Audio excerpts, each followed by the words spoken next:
몇 년 전에 기독교 윤리실천위원회에서 조사를 했는데 불신자의 80%가 교회 다니는 사람들을 신뢰할 수 없다 이렇게 말했다고 합니다. 자, 그 중에서 이제 교회 다니는 사람들 중에 그러면 당신들은 교회를 다니는데 교회 다니는 사람들을 어느 정도 신뢰할 수 있느냐 이렇게 했더니 50%가 조금 안 되는 사람들이 교회 다니는 사람들을 신뢰할 수 있다 이렇게 이야기했다고 합니다. 여러분, 이게 오늘날 한국 사람들이 보는, 어떻게 보면 크리스찬을 보는 시각이라고 할 수 있습니다. 불신자들의 80%가 기독교인과 자기가 무슨 차이가 있냐, 교회 다니는 사람이나 자신이나 별로 나는 다른지 모르겠다라고 말했다는 것입니다. 여러분, 이 이야기를 들으면 우리는 무슨 생각을 하게 됩니까? 내가 어떤 모습으로 내 이웃에게 비칠까? 특별히 직장에서 또 우리 주변 이웃들에게 내가 하나님을 믿는 사람인데 안 믿는 사람의 눈에 나는 어떤 모습으로 비칠까? 여러분, 이런 생각들을 한번 해보시지 않습니까? 그리고 내가 정말 그냥 종교인으로 살아가는, 교회만 다니는 사람이 아니라 저 사람의 눈에 그래도 예수 믿는 사람은 뭔가 좀 다르구나 라고 하는 그런 도전을 줄 수 있는 그런 삶의 모습을 살아가고 있는가, 우리가 이런 것을 이야기를 들을 때마다 좀 생각해 봐야 할 것입니다. 하나님을 아는 것과 믿는 것이 하나가 되는 삶이 되어야 우리는 하나님의 살아계심을 증거할 수 있고 또 그 증거의 증인이 될 수 있다는 것입니다. 지난주에 드린 말씀처럼 우리 구원받은 하나님의 백성들은 이 구원의 기쁨과 감격이 있기 때문에 그러므로의 삶을 살 수 있습니다. 그래서 그러므로의 삶을 통해서 우리는 정말 우리가 드리는 영적 예배를 통해서 주님의 은혜를 공급받고 그 공급받은 은혜를 가지고 또 한 주간을 살아내는 것이 아니겠습니까? 여러분, 그래서 신앙생활에 가장 중요한 것이 있다면 예배라고 할 수 있습니다. 교회 안에는요, 예배도 있고 선교, 교육, 봉사, 구제 여러 가지가 있습니다만 제일 중요한 것이 예배라고 하는 것입니다. 세상 사람들은 아마 그것이 구제고 봉사고 이런 것들을 많이 해야 어떻습니까? 저 교회가 참 좋은 교회다, 나눌 줄 아는 교회다라고 하겠지만 여러분, 무엇보다도 예배가 중요합니다. 왜 그럴까요? 예배가 살아야 우리 한 사람 한 사람이 영적 예배자가 되고 영적 예배자가 돼야 구제도 봉사도 헌신도 또 사랑할 힘도 생기는 것이 아니겠습니까? 여러분, 나무도요, 겉보기 멀쩡하다고요 그 나무가 오래 갈 수 있는 게 아닙니다. 어떻습니까? 뿌리가 오래 가지 않으면, 저희가 이렇게 실내에서 이런 나무들을 키워보면 겉은 멀쩡한 것 같은데 나중에 보면 뿌리가 썩어 있는 것을 볼 수 있습니다. 그러면 어느 순간에 이게 무너져 내리는 거죠. 멀쩡해 보여도 이것들이 햇빛을 제대로 받지 않거나 아니면 때로는 물을 너무 많이 주거나 아니면 물을 안 주거나, 자, 이렇게 되면 언제부턴가는 표시가 난다는 것입니다. 뿌리가 병들면 그 나무도 또 꽃도 건강하게 피워낼 수 없기 때문입니다. 여러분, 예배란 우리 성도들의 뿌리와 같다는 것입니다. 자, 오늘 말씀은 그래서 하나님이 기뻐하시는 영적 예배는 무엇인지라고 전한 다음에 이제 로마서 12장 3절부터 오늘 읽은 이 13절까지는 그러면 이런 영적 예배자로서 교회 안에서 어떻게 공동체를 섬겨야 할 것이고, 14절부터 우리 다음 주에 잠깐 이 부분을 말씀을 전하고자 하는데요, 다음 주에 말씀은 13장에 핵심이 있습니다만 그 부분도 잠깐 전하려고 합니다. 14절부터 21절까지는 그런 그리스도인들이 세상 밖에서 안 믿는 사람들과 부대끼며 살아갈 때 어떻게 살아야 하는지를 말씀해 주고 있습니다. 자, 성경의 순서가 보여주는 메시지는 교회 신앙부터 예배 생활부터 말씀하고 있습니다. 왜 교회의 삶이 출발점이라고 할 수 있을까요? 아무리 뭐라고 해도 교회가 그래도 여러분 우리에게 주신 하나님의 소망의 여러분 뿌리이기 때문이 그렇습니다. 우리가 교회에서 은혜 받지 못하고 내가 신앙생활을 하면서 은혜 받지 못하면 세상을 이길 힘이 주어지지 않는다는 거죠. 가정에서조차도 우리는 내가 남편을, 아내를, 아이들을 품을 수 있는 힘이 생기지 않는 것을 보게 됩니다. 여러분 가끔 비행기를 타보면 여러분 거기에 비상시에 보면 뭐가 내려옵니까? 카탈로그를 보면 거기에 비행기가 이상이 돼서 기압이 문제가 생겼을 때 산소호흡기가 떨어지면 본인부터 쓰라는 거죠. 아이들에게 씌우는 게 아니라 왜? 내가 살아야 그 다음에 아이에게 이 산소호흡기를 끼울 수 있는 것이 되기 때문입니다. 아이들에게 먼저 끼우려다가 갑자기 호흡을 못하면 아이들에게도 끼울 수가 없을 뿐만 아니라 본인 생명도 위험하기 때문에 항상 나부터, 여러분 내가 은혜 받아야 우리 가정이 건강한 것입니다. 여러분이 은혜 받아야 여러분 주위의 사람들에게 좋은 선한 영향력을 끼칠 수 있기 때문입니다. 그래서 공동체 신앙에서 승리해야 여러분 그래도 세상을 이길 힘이 주어지는데, 교회 안에서조차도 우리는 그냥 이리저리 터지고 피 흘리고 이러면 여러분 세상에서 살아갈 힘을 얻지 못하는 것입니다. 자, 오늘 하나님이 기뻐하실 만한 산 제물, 영적 예배가 어떤 것인가에 대해서 구체적으로 말씀해 주고 있는데요, 그 구체적인 삶이 어떻게 시작되어야 하는지 3절 말씀은 이렇게 말씀합니다. 우리 3절 말씀 같이 읽겠습니다. 시작. 내게 주신 은혜로 말미암아 너희 각 사람에게 말하노니 마땅히 생각할 그 이상의 생각을 품지 말고 오직 하나님께서 각 사람에게 나누어 주신 믿음의 분량대로 지혜롭게 생각하라. 여러분 여기서 뭐라고 말씀합니까? 내게 주신 은혜로 말미암아 이렇게 말씀하면서 마땅히 생각할 그 이상의 생각을 품지 말라 이렇게 말합니다. 우리는요 내가 생각하고 싶은 대로 생각하는 경향들을 사람들은 누구나 다 가지고 있습니다.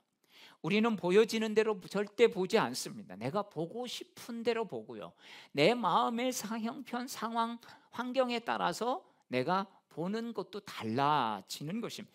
똑같이 봐도 여러분 똑같이 느끼지 않는다는 것이죠. 그래서 때로는 자기 형편과 처지에 따라서 자신을 보면서 나는 괜찮은 사람이고 나는 성공했고 이렇게 교만해질 수도 있고요, 자기 형편과 처지에 따라서 자기 자신에 대해서 너무 과소평가하면서 자기 자신을 비하시키기도 합니다. 나는 할 줄 아는 게 아무것도 없어, 나는 실패자야, 나는 루저야 이러면서 여러분 자기 자신을 여러분 내팽개에 치는 사람들이 있다는 것입니다. 그런데 그런 우리들을 향해서 3절은 이렇게 말합니다. 너희 모두에게 십자가에 못 박히신 그리스도로 인해서 구원의 믿음이 주어졌다. 바로 그것으로 너희 자신을 평가해야지 너희가 겪고 있는 상황, 환경으로 너희 자신이 누구인지를 평가해서는 안 된다. 이렇게 말씀하고 있는 것입니다. 이 말씀은 우리가 그리스도의 공동체 안에서, 특별히 교회 안에서 어떻게 사람과 사람과의 관계 속에서 살아갈 것인가 하는 것들을 여러분 말씀해 주고 있는 것입니다. 신앙 공동체를 이루는 새로운 삶을 사는 영적 예배자를 사는 데 있어서 무엇보다 그래서 중요한 게 뭐라고 말합니까? 생각. 여러분 이 생각이라는 게요, 히라보로 프로네인이라고 하는 단어를 쓰는데요, 이것은 단지 이성적으로 느끼는 것만 아니라 뭔가 결단하는 것까지 포함이 되어 있습니다.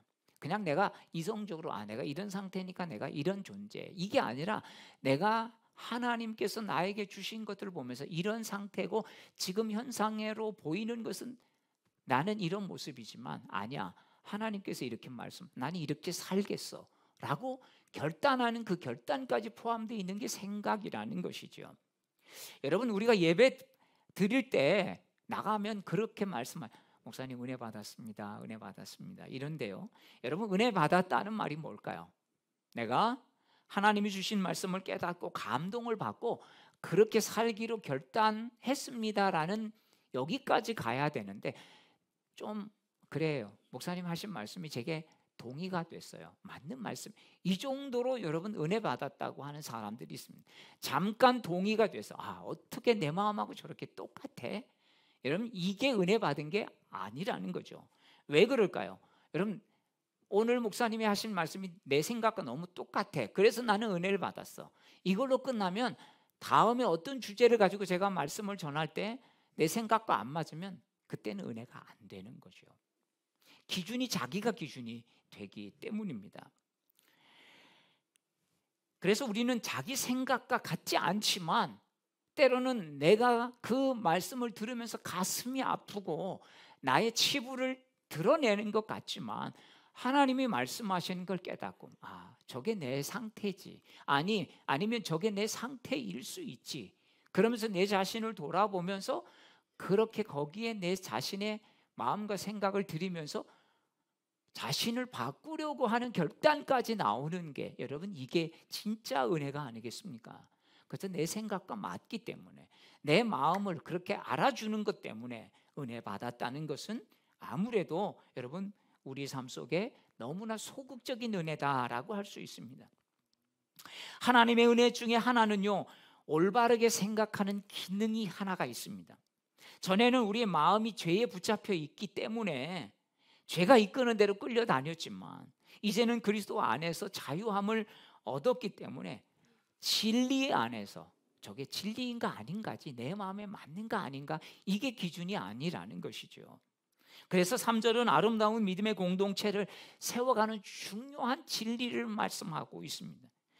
믿음이 너무 높게도 아니고 낮게도 아니고 하나님의 관점에서 자기가 보고 다른 사람을 보게 한다는 것입니다. 나도 보고 다른 사람도 보고, 겸손하지만 비굴하지 않게, 그리고 당당하지만 교만하지 않게, 이렇게 자신을 보고 다른 사람을 볼 수 있어야 한다는 것입니다.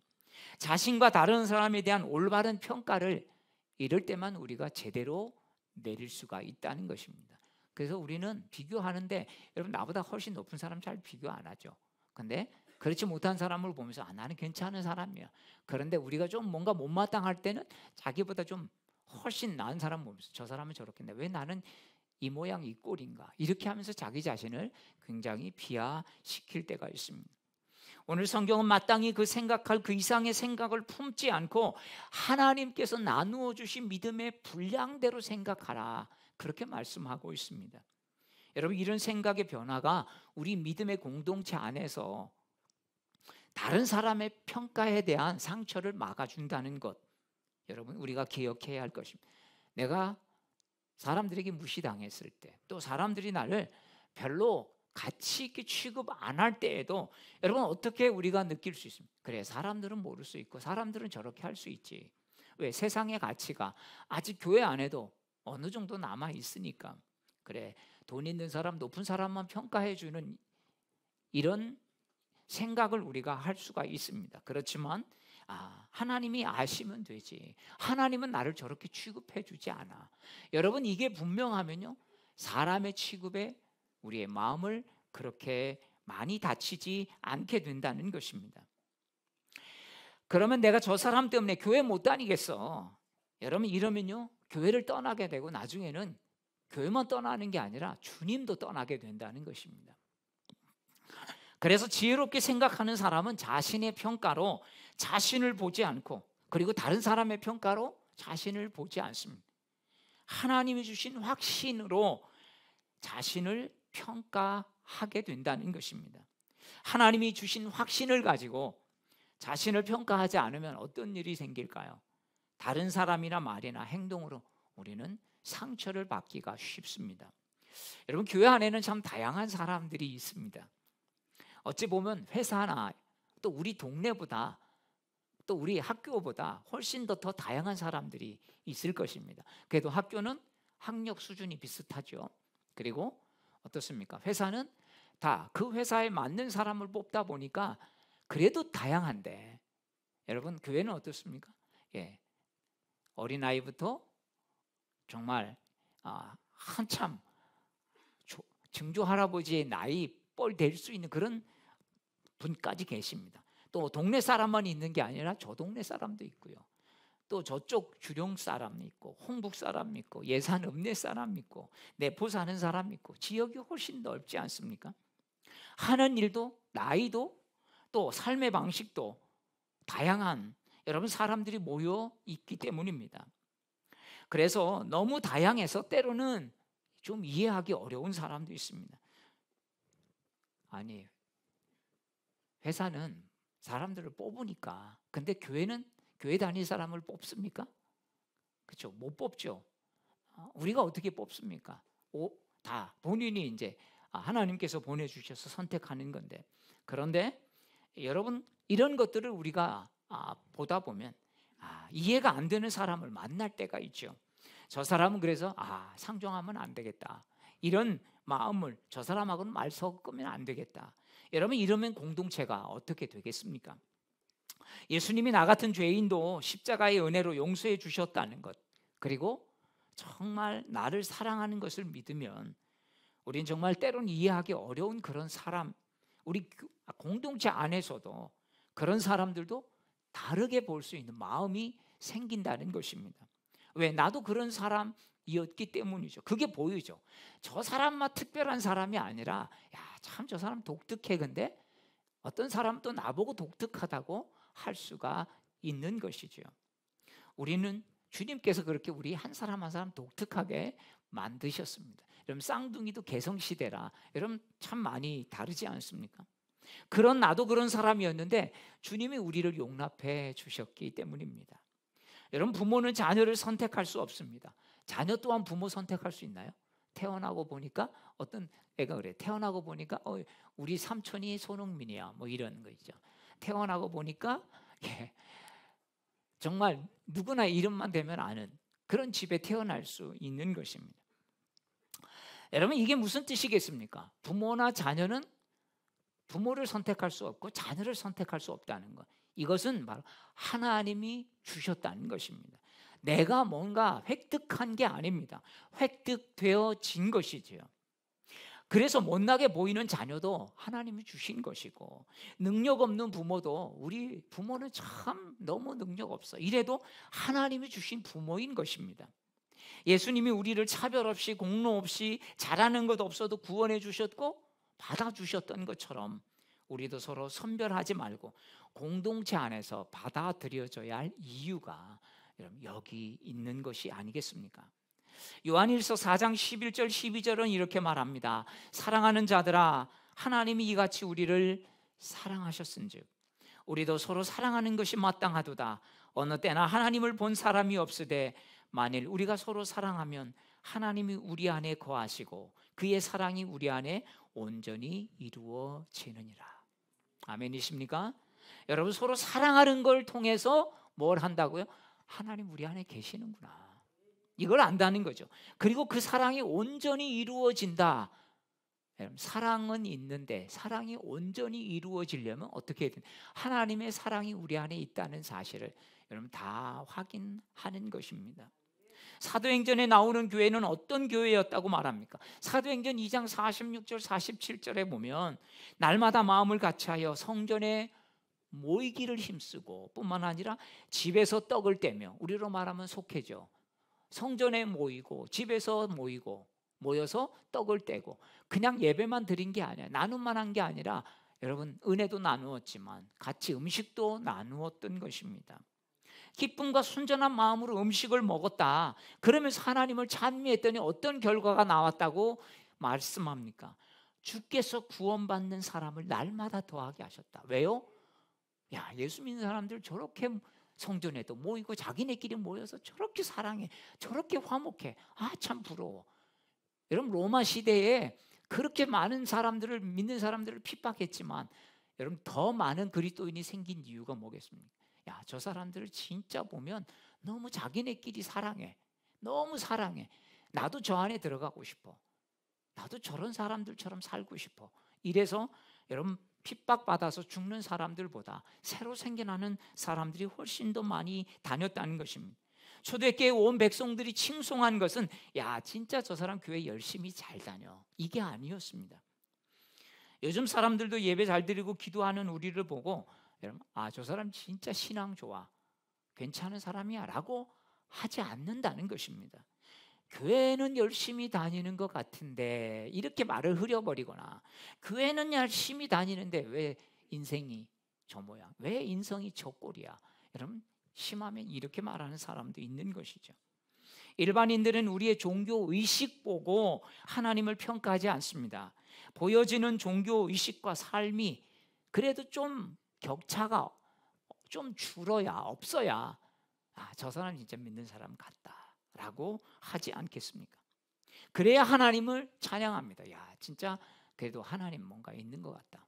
어제 말씀을 준비하다가 이영표 그 축구 선수의 간증을 또 듣게 되었는데, 자기가 이렇게 예수 믿는 사람들을 보면서, 야, 저 사람들 하나님 믿는다고 하는데 왜 서로 사랑하지 못하나? 그러니까 하나님이 안 믿어지더라는 거예요. 근데 어느 순간 그런 생각이 들더라는 걸. 그래, 귀신들도 있다고 믿는데, 우리 아버지도 귀신 봤다고 그러고 누구도 봤다. 그래, 나도 귀신이 있다고 50% 이상은 믿는데, 아니 영적인 존재에 귀신이 있다면 하나님도 있을 수 있지 않을까? 이런 생각이 들었다는 거예요. 그래서 내가 죽는데 그러면 하나님 안 믿다가 죽으면 천국 없으면 다행이지만 있으면 그러면 어떡하지? 이런 생각부터 자기가 신앙이 출발하게 되었다라고 이야기하는 것입니다. 여러분, 귀신이 있다고 사람들은 50% 이상 믿는다는 겁니다. 귀신이 있는 영적 존재가 있다면 하나님도 영적 존재인데 있을 수 있다라는 생각을 하게 됐다는 거죠. 여러분, 초대교회 세상 사람들이 칭송한 것은 교회 밖의 생활에서도 신앙생활이 이어졌기 때문입니다. 이렇게 예배 잘 드리고 예배 드릴 때는 얼굴이 평화롭고 마음이 너그러운데, 여러분 세상 밖에 나가서는 여러분 정말 투사가 된다면 우리를 통해서 하나님의 살아계심을 어떻게 증거할 수 있겠습니까? 자, 그래서 여러분, 하나님은 우리에게 사명만 주신 것이 아닙니다. 그 사명을 감당할 힘과 지혜도 주셨다는 것입니다. 그래서 6절부터 8절까지 한번 말씀을 한번 보십시오. 여기 보면 우리가 아는 은사, 예언, 믿음의 분수대로 섬기는 일이면 섬기는, 가르친 일이면 가르치는 일. 자, 이런 은사에 대해서 말씀합니다. 이런 은사에 대해서 이야기하는 것은 이 은사를 통해서 우리가 서로가 어떻게 교회 공동체를 서로 자기 주신, 하나님이 주신 은사를 가지고 세워갈 것인지 말씀하고 있는 것입니다. 여러분, 우리는 다 다릅니다. 똑같지 않다는 거예요. 공장에서 찍어낸 그런 상품과 다르다는 것입니다. 사람마다 독특한 성품이 있죠. 그리고 이력이 있습니다. 다 능력이 달라요. 잘하는 게 있고 못하는 게 있어요. 그러나 좀 더 잘하는 게 많은 사람이 있고 좀 더 잘하는 게 못하는 게 있는 사람일 뿐입니다. 이런 다름을 인정해야만 하나가 되는 것입니다. 그런데 우리가 하나가 되는 걸 예를 들자면, 중국집 가서 어떤 사람, 야, 우리 하나 되려면 야, 짜장면 공통으로 다 시켜야 돼. 여기 짜장면 10그릇이요. 여러분, 이런다고 하나가 되는 게 아니라는 거죠. 짜장면 아무리 짜장면 같이 되어도 여러분 서로 다른다는 것을 인정해야 한다는 것입니다. 다르지만 재료가 어우러져서 마치 맛을 내는 비빔밥처럼 다 다른 재료를 넣고 고추장하고 섞어서 비비지만 여러분 이 맛을 내는 이런 것이 교회가 되어야 한다는 것입니다. 얘는 향내 나서 싫고 얘는 너무 맛이 없어서 싫고 얘는 무슨 때문에 싫고 이런다면 여러분 그건 온전한 교회 공동체가 될 수 없을 것입니다. 여러분, 오케스트라를 한번 보십시오. 여러분, 조가 다 다릅니다. 조가 다 다른 오케스트라가 연주하니까 그 아름다운 소리가 나는 거예요. 여러분, 똑같아 보십시오. 여러분, 목소리도 유닛준으로 하는 것도 아름답지만 여러분 4파트 아니면 때로는 하이도 있고 5파트로 넣어서 여러분 이렇게 하는 게 훨씬 더 여러분 음악이 아름다운 것입니다. 서로 다르지만 서로 키가 다르지만 그것들이 함께 어우러지는 게 훨씬 더 아름다운 음악인 것처럼 여러분 우리도 서로 때로는 성격도 배운 것도 또 가정 환경도 다 다르지만 여러분 그것이 은사가 서로 다르기 때문에 하나님 주신 은사로 나아가는 것, 이게 여러분 복이 아니겠습니까? 여러분, 이 은사 목록은요 모든 은사가 요거만 있다는 걸 말하는 게 아니에요. 하나님은 우리 모든 한 사람 한 사람에게 은사를 주셨을 뿐만 아니라 우리의 은사는 다 다르다라는 것을 말씀하고 있는 것입니다. 저 사람 저렇게 하는 거 은사가 다를 뿐이구나. 왜 저렇게 못할까가 아니라 저 사람은 은사가 다르니까 이렇게 인정해 줘야 한다는 것입니다. 또한 무엇입니까? 은사가 나는 아무것도 없어 이렇게 할 수 있는 사람이 없다는 것입니다. 여러분, 우리 말에 군뱅이도 구르는 재주가 있다고 말하죠. 아무것도 못할 것 같은 그런 군뱅이도 여러분 구르는 재주가 있다는 것입니다. 사람들을 다 못하는 것 같아도, 정말 잘하는 사람은 다 잘하는 것 같고 못하는 사람은 하나도 못하는 것 같아도 우리에게는 하나님 주신 은사 한두 가지는 꼭 있다는 것입니다. 그래서 무엇이든지 중요한 것이 있습니다. 뭡니까? 하나님이 공급해 주시는 힘으로 하라. 이게 바로 오늘 우리에게 주신 말씀입니다. 하나님의 영광을 위해서 하라는 것입니다. 로마 역사를 보면 250년경에 줄리안 황제가 자기 제국 안에 있는 모든 종교 지도자들에게 보낸 편지가 발견이 됐는데요. 그 편지 안에서 많은 사람들이 기독교를 넘어가고 있는데 너희들은 도대체 뭐하고 있냐? 이제 로마 종교도 많은 사람들에게 사랑하고 구제해야 된다. 그래서 국가 예산을 들여서 로마 제국에서 그런 종교 지도자들에게 엄청난 많은 돈을 쏟아 부었다고 합니다. 여러분, 기독교인들이 개인으로 하는 것과 국가가 예산을 들여가지고 하는 것, 여러분 게임이 되겠습니까? 그런데 실패했다고 썼습니다. 왜? 많은 돈을 썼지만 왜 실패했을까요? 사랑의 마음으로 할 수가 없었기 때문입니다.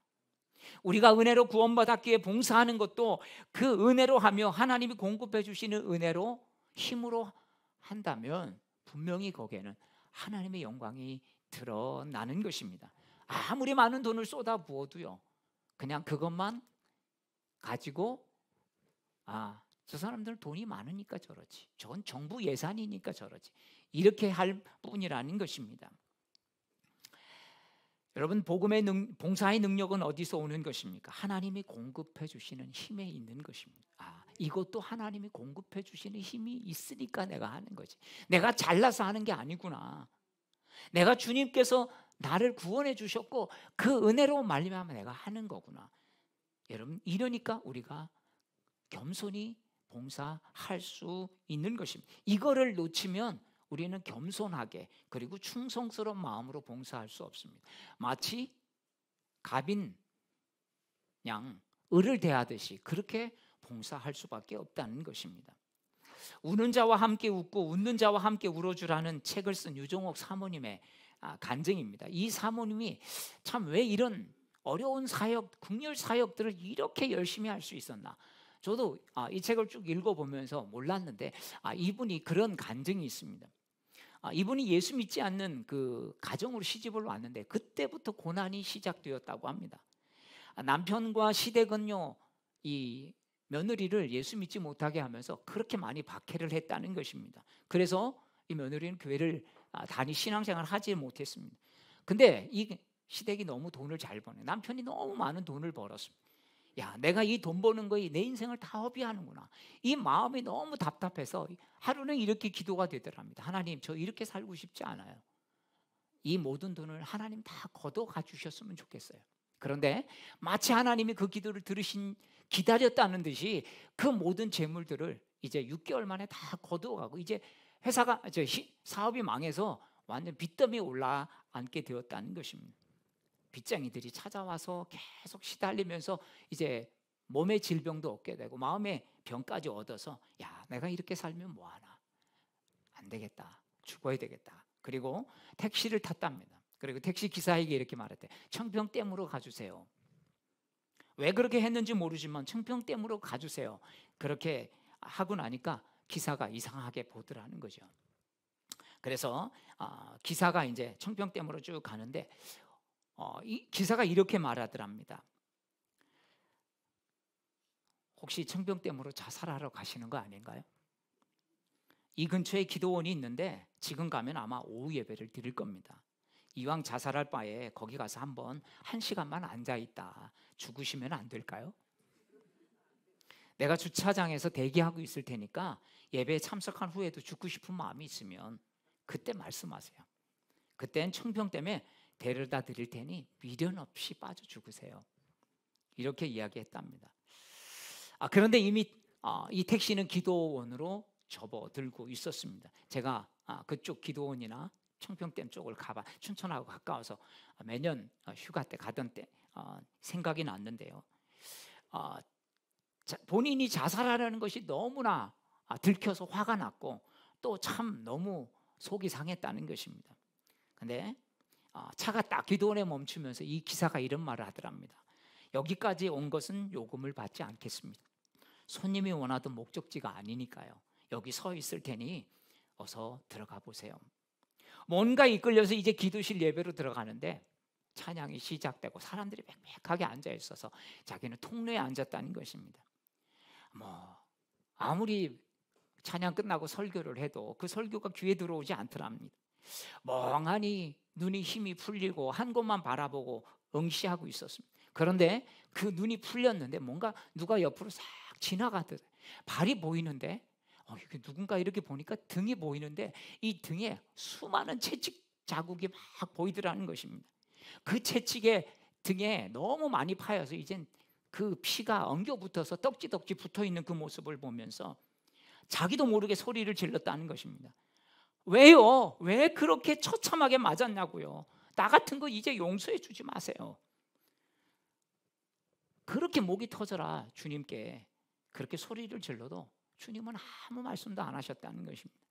내 죄 때문이라는 말도, 내가 너를 사랑한다는 말도 아무 말도 하지 않으셨지만 자신은 그냥 그렇게 그 모습을 보면서 목이 터져라 소리 지르고 울부짖고 있었다는 거죠.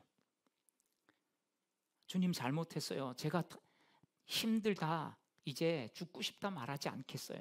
주님 처참하게 채찍 맞아서 저를 살려주신 것 제가 다시 잊지 않겠습니다. 내 생명이 내 것인 줄 알고 마음대로 하겠다던 저의 교만한 등을 주님이 맞을 만큼 때려주세요. 폭포수처럼 눈물이 막 쏟아졌다는 것입니다. 목이 쉬고 땀이 눈범벅이 되었지만 그때 이 사모님이 새 사람이 되었다는 것입니다.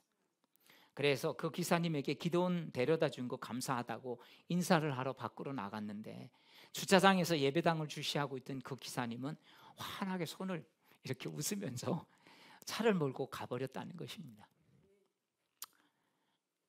이분이 이렇게 말합니다. 나는 그분의 이름도 자동차 번호도 모른다. 그러나 그분은 30년이 지난 지금까지 내 마음속에 생생히 살아있다. 그리고 그분은 나로 하여금 죽음으로 가고 있는 걸음을 영원한 생명의 길로 바꿔주는 일을 하게 했다. 오늘도 그분은 하루 일당을 얼마든지 희생하고 마음속에 생명을 살리는 일로 이 길 저 길을 달리고 있을 것이다. 주님의 뜻은 우리가 일하는 곳에서 만나는 누구든지 주님께로 인도하는 것이다. 그 택시 기사님은 운전을 하면서 그 택시가 생명을 살리는 일터 교회가 되었고 택시 기사로서 주님의 신실한 일꾼이 되어 살아가는 것이 주님이 진정 원하시는 종의 모습일 것이다. 우리 이웃도 그 택시 기사 같은 주님의 사람을 찾고 있다. 그렇습니다. 우리가 있는 곳에서 정말 주님의 마음을 가지고 살아가는 게 이게 여러분 사명의 자리인 것입니다. 우리가 무엇을 하든 직장에 다니든 또 가게를 하든 아니면 농사를 짓든 사업을 하든 우리 있는 곳에서 만나는 사람에게 이런 택시기사와 같은 마음으로 봉사하는 것, 이것이 바로 하나님이 원하시는 바로 예배자가 이 땅에서 또한 살아가야 할 성도의 신앙이 아니겠습니까? 사랑하는 여러분, 주님은 우리에게 교회 공동체를 세우는 것과 세상을 변화시키는 사명을 주셨습니다. 하나님이 원하시고 찾으시는 신앙 공동체, 이것을 세우는 것, 바로 이것이 내가 사는 길이기도 하고 내가 살면 가정이 사는 것이고 가정이 살면 또 교회가 사는 길이기도 하는 것입니다. 내가 은혜 받고 살아야 여러분 그 은혜가 우리 가정에 흘러가지 않겠습니까? 그 가정을 통해서 교회가, 또 교회를 통해서 지역사회가, 지역사회를 통해서 또 우리 민족이 복을 받고 살아가는 것입니다. 그래서 믿음이 필요하고 여러분 공동체가 주님 안에서 이런 아름다운 공동체가 되어야 하는 이유입니다. 한 주간 다시 살아날 힘을 얻는 곳이 교회요, 여러분 예배 아니겠습니까? 한 주간 다시 힘내서 서로 살아보자고, 우리 서로 기도해 보자고 그렇게 격려하는 것이 여러분 속회 모임이 아니겠습니까? 자, 우리 오늘 이 말씀 믿고 다시 한번 주님 앞에 나갑니다. 여러분, 우리에게 세상보다 크신 하나님이 계십니다. 분명히 여러분 그 주님 붙잡고 나가십시오. 우리 앞에는요 상황과 환경이 더 크게 보일 때도 있습니다. 그렇지만 문제보다 더 크신 하나님 붙잡고 우리에게 이길 힘을 주시는 그분을 가지고 나가면 여러분 승리하게 하실 줄로 믿습니다. 아멘. 우리 다 함께 일어나셔서 우리 함께 찬양하겠습니다.